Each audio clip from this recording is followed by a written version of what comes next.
baahneen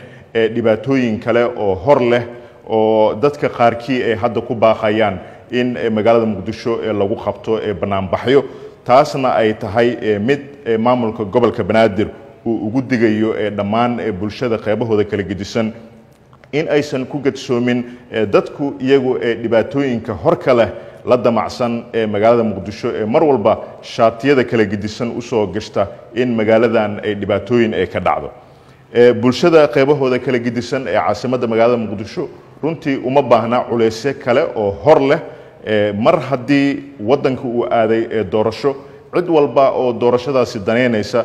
waxaan ugu baaqaynaa inay tagaan deegaan doorashadooda si ay doorashadaasi ay ugu qayb galaan sidoo kale dadka iyagu loo adeegsanaya in ay dhibaatooyin ay u horseedaan magaalada Muqdisho ee caasimada dalka Soomaaliya ana waxaan faraynaa in maamulka gobolka Banaadir uu marnaba ka aqbali doonin in caasimada ay ka dhacaan waxyaabo fowdo ama banaanbaxyo aanan loo haysanin ogolaasho maamulka gobolka Banaadir sida daraadeed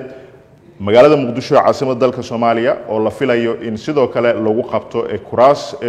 doorashooyin oo xildhibaanada golaha shacabka ciidamada qaybahooda kala gedisan waxa uu farayaa gudoomiyaha gobolka Banaadir ahna duq magaalada